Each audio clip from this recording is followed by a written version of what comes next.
Welcome to the Fantasy NBA Today podcast.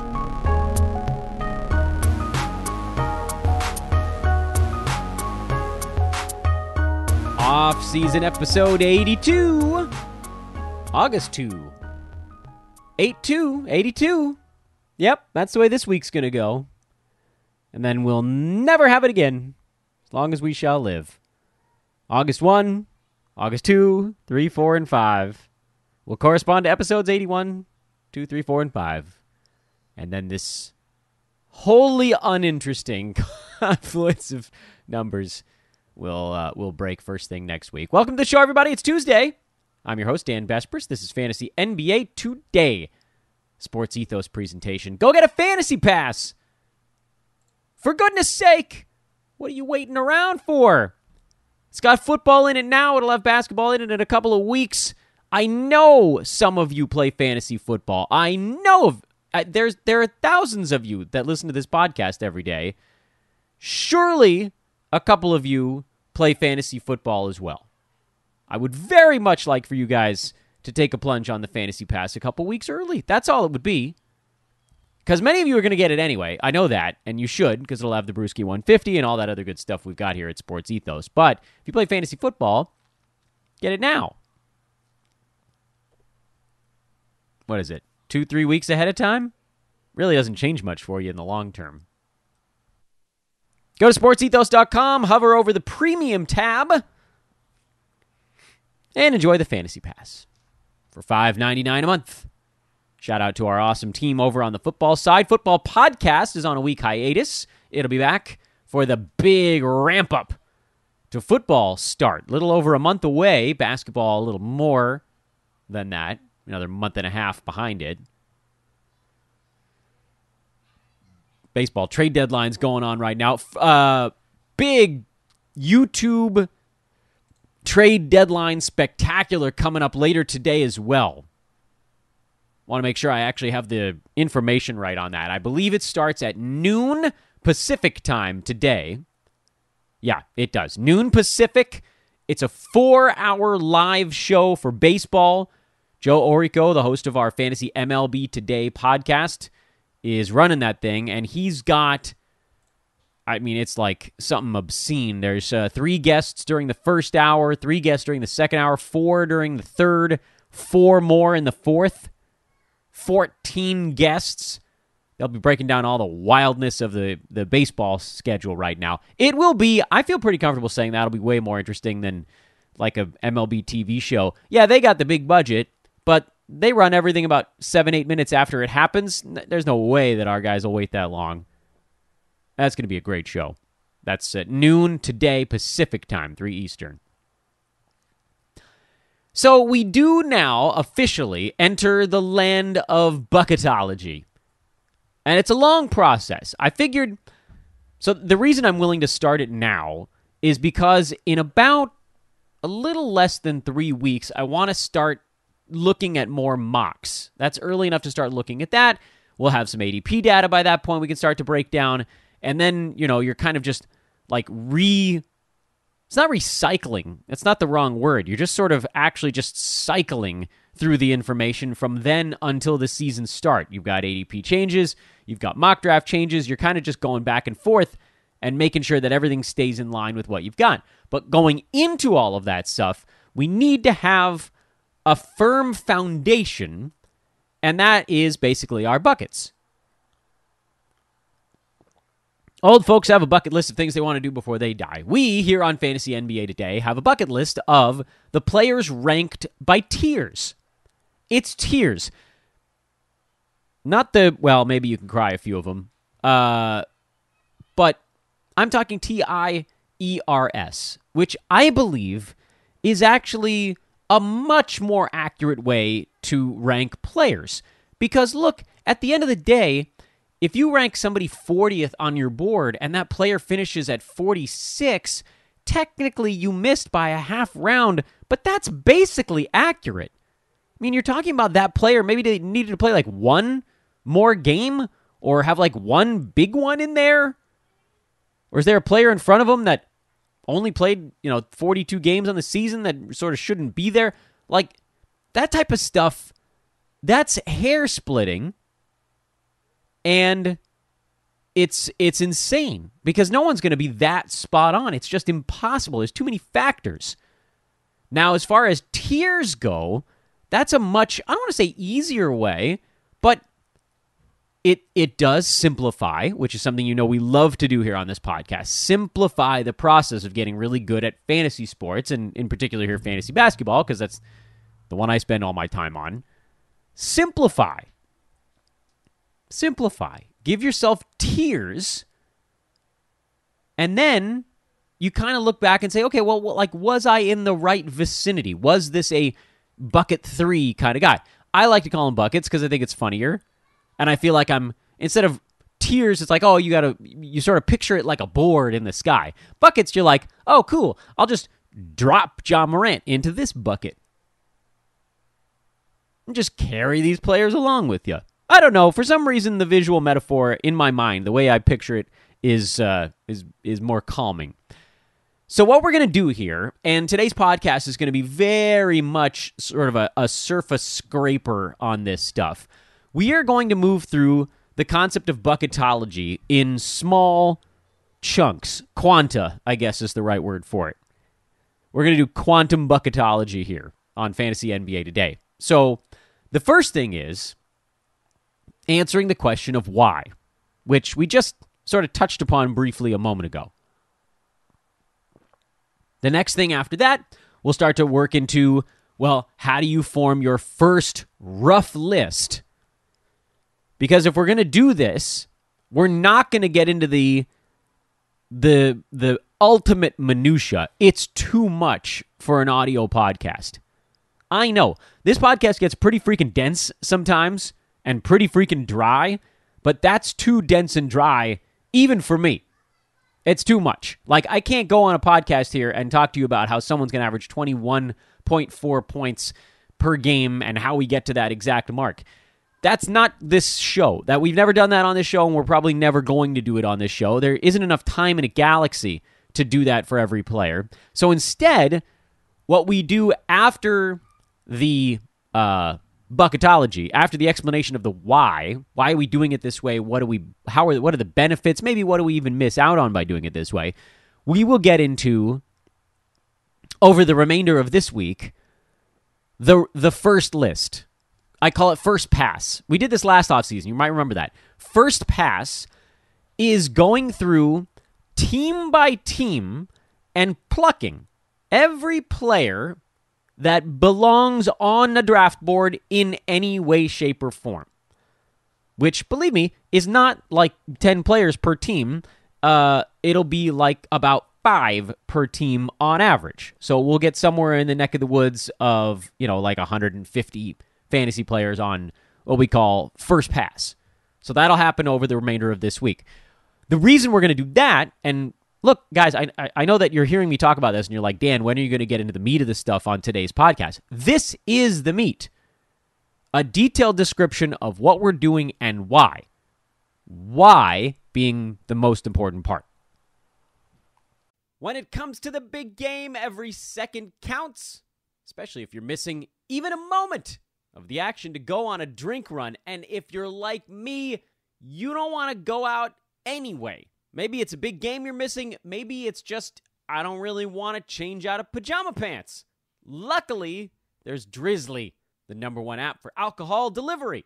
With Drizzly, you can shop local stores and compare prices on the biggest selection of beer, wine, and spirits. And you've been consuming them over the last couple of years.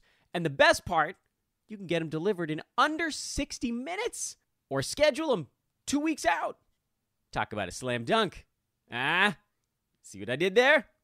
Drizzly also makes it easy to send the gift of alcohol right to your friends and family for any occasion, even if that occasion is rubbing it in their face when their team loses.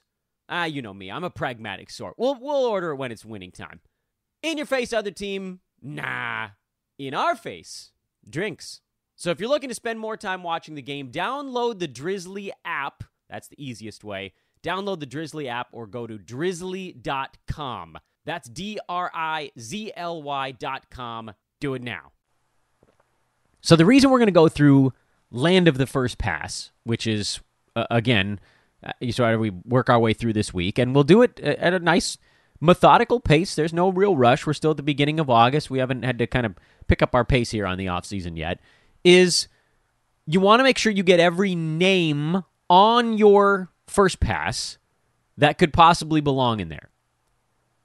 And you better keep good track of it, because as news breaks the rest of the offseason, there might be other players that kind of pop back up. And this is by the way, one of the disadvantages of doing this now before a Kevin Durant trade or a Donovan Mitchell trade, or if there's a Kyrie trade or whatever other big names get shuffled, the deck gets dropped from the sky and cards go flying everywhere. That might pull names onto the first pass list that weren't there before.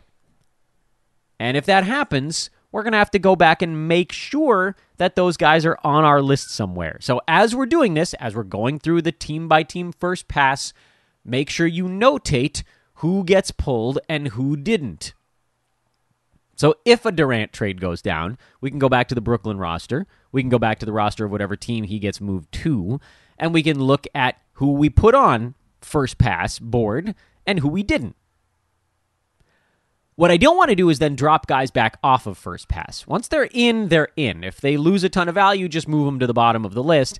But it's better to have more than less. But at the same time, again, concept one here on Fantasy NBA Today has always been, how do we simplify becoming a 99th percentile fantasy basketball player? And simplifying here is, don't handicap 300 basketball players. You don't need to. There are a lot of guys you can look at and just say, this dude is not a redraft 9 category guy. I don't have to worry about him. At least not to start the season. If some of these guys surface in the year, that's fine. We're watching everybody at that point. I believe it's much simpler, because then you have a lot of guys you don't need to pay attention to because they are established at that juncture. So going into draft season, the reason we do it this way is you want to look at everybody's numbers and kind of sort them into a pile. We don't pay attention to those guys that are way down the board. Not the ones that are like sleepers that might have excellent value, the ones that just don't even belong on your radar. Those players can then sort of emerge onto your radar once the season starts if guys get hurt, if the deck gets shuffled, and it's easier to pay attention to all those guys because all the dudes that are, 98% rostered, those now are the guys you basically don't have to pay attention to anymore. So there's always this opportunity to compartmentalize in your mind how many players you actually need to pay attention to. So anyway, after you get through the land of the first pass, which again is going to be what we work on as this week rolls through, and I don't know what pace exactly that's going to take. We'll kind of figure it out as we go, and we get sidetracked regularly on this podcast. Almost pause and laugh at that one. This podcast is like 80% sidetrack from its inception, and I feel like it's better now. It used to be like 86%. Now it's down to 80. Felt like a big drop, though, didn't it? Because I try to save them for the middle of the show. Nobody notices you get sidetracked in the middle of the podcast. If you get sidetracked before you even introduce yourself, that really catches everyone's eye. Okay, so you run through first pass, doing a lot of heavy lifting right now. And once you're done with that, then you start to sort the players as sort of you call it a second pass, which I know is a fully non-creative name for what you do at that point. But after first pass, which, again, you're pretty much just taking the names of the players that you feel will have any fantasy relevance, and you port them from a team's roster onto your board. And as you blop them onto your board, that's not a word,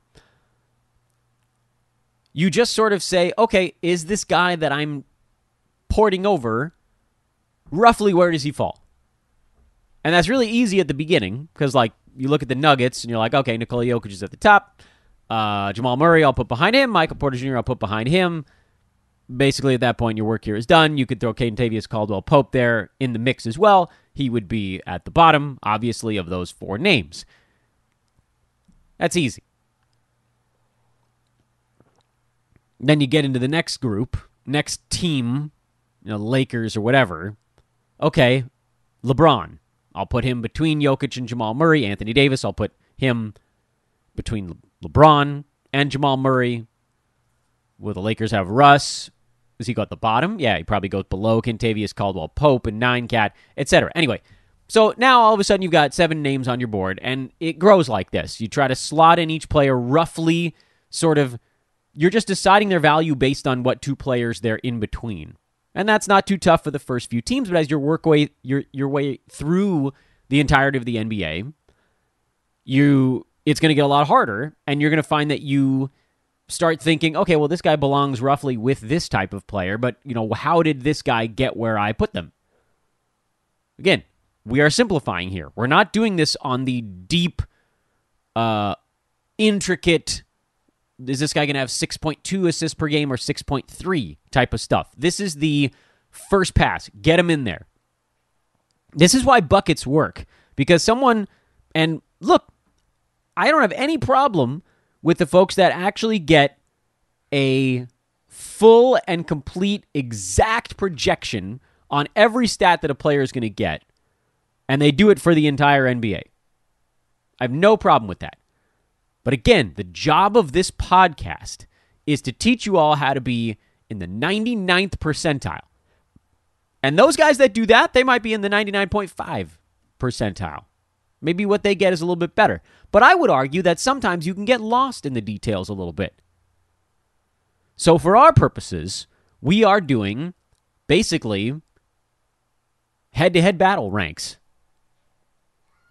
Head-to-head battle ranks. Does LeBron belong above or below Nikola Jokic? Okay, below. Does he belong above or below Anthony Davis? Above. Great. Pop him in there. But again, as you work your way through the entirety of the league, life's going to get a bit more complicated. Once you have 100 names on that board, and you're like, okay, well, really, who does this guy belong in between? You start to throw him in a range of players. And now all of a sudden, developing an accent mid-podcast, your first pass has created the first set of buckets. And from there, you move to the second pass. My hope is that the first pass altogether takes a couple hours. That's it. I don't want you guys spending 30 hours on your first handicap. It's just not efficient enough. If you're out there and you're trying to win a $40,000 league or, whatever, like, sphincter clenching high stakes deal you might be involved in, then yeah, you're probably going to want to add another step to this process. Cool. Most of us are out there in $50, $100, $250 buy-in leagues. Most of us. That's what generally folks are offering. That's like the Yahoo, the pro leagues are like 25, 50, 100, 150, 250, something like that. Most of the leagues we're in are somewhere in that neck of the woods. And if you're in that type of league, this level, this number of hours will be enough. I promise you. It has been for the last 5 whatever seasons we've done this podcast, and it will be going forward. Okay, so after the first pass is complete, and now we know why are we doing a second pass? The second pass on our board we're pre-buckets at this point. We haven't even brought the little containers out yet. But the second pass is bringing us real damn close. Because the second pass is quicker. This is going through the list of names we've already assembled and making sure that there were no kind of egregious oversights. Because it's very easy to say, oh, well, Marcus Smart, I want to make sure that he's slotted in like, just behind Jeremy Grant or whatever the hell I'm putting him. And then you go back later and you're like, oh my God, how did this guy end up behind him? Because in your mind, you were like, okay, this dude is slightly worse than Marcus Smart, so I got to put him right underneath there. But then as you shake the magic 8 ball, you realize that that dude actually should have been better than the guy in front. So you move some pieces around a little bit. It's a little shakeup. Not a ton, but this again should take no more than an hour or two. First pass, maybe more than, maybe like 2 or 3. Second pass, like 1 or 2. At most on the second pass. And the reason you do that is, again, just because it's a big lift, that first one. 100, 150 names, things get lost in the wash. I know the expression is it comes out in the wash. In this one, it's like you're throwing it in there and there's a lot of dirty clothes and a lot of bubbles. It's very easy to lose something. So take that, common idioms, idiomatic phrases. You can eat it. I'll have my own. Well, now we're done with passes, because the third pass, if that was a thing, is actually the beginning of bucket creation. So now at this point, you have a rough list, but you know that there are these little demarcations as you work your way through where certain guys, well, there's just like a break. There's a break. We'll see them. Some places it'll be more obvious than others, and some it becomes a little more arbitrary. And then remember, as you work your way through the list, the buckets do tend to, on average, get bigger. They get bigger because up at the top, there's groupings. There's, like we talked about, the case for number 2. Then the next group down, the guys that are brittle as hell, but maybe they've got, mid first round per game opportunity in their loins. You start to find those little cutoffs, and that's how we create our first set of buckets. That's step 3. Step 4, which you can't really do until we get good ADP data. Step 4 is comparing your buckets to the ADPs for each player on your list. And then you start to figure out if someone should be getting drafted above or below the bucket that they're in. This is the part that I think starts to get a little bit more confusing, because this is sort of where you compare your list to the Yahoo list and say, where are my values? And how much can I squeeze out of each of them? Each value, if you would, please picture in your mind as a big, juicy nectar of a fruit. Make it like a nice farmer's market orange or something like that. And the size of the orange is it correlates to how far away your player is in the bucket from where their pre-rank is or their ADP data shows them on Yahoo. You got somebody in bucket number 4, which, is on this particular, and we haven't created this yet, but on this particular sheet, bucket number 4, that's picks like 16 to 22 or something like that, but darn it, Yahoo's got his ADP at 9. So what do you do with a player like that? That's a player where you probably make a little notation, like a little down arrow or an up arrow, whatever is easiest for you to remember, that tells you, oh, this player is going earlier than my bucket. So if I want this player, I'm going to have to take them early, or I leave them alone. Likewise, and this is probably the more critical part, is if a guy that you have in bucket number 4, again, like pick 16 through 22, something of that range, if they have an ADP of 35. So now you've got a value play. That's a medium-sized farmer's market orange sitting on their lap. How much can you squeeze out of that orange? Do you plan to take that player in your bucket 4 group? Could you push them down and take them in bucket 5? Maybe you make a little marking next to their name. Put a little 5 there. Hey, this guy's someone I like in bucket 4, but I'd feel comfortable trying to push him down a little bit. Get him a little later. And that's the hardest part of fantasy drafting, is knowing exactly what order players are going to go in. When do you have to make your move? But we're a long way from that step. Step 4 is a very hard one. Probably takes the longest of any of the steps, because you really kind of have to go through it. Fine-tooth comb. Piece by piece, player by player. Is this someone that I am attacking, leaving alone? How much can I get out of this pick? Because ultimately,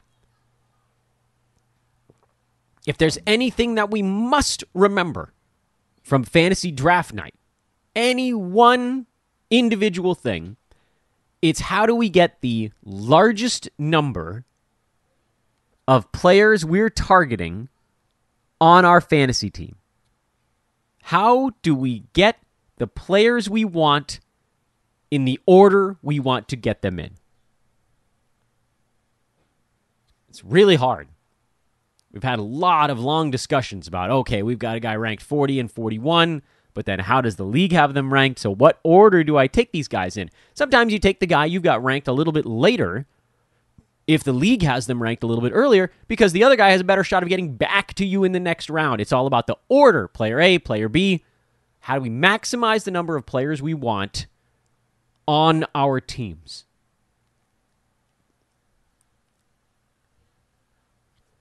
And that is bucketology. Because once we've got an order, then we've got a plan.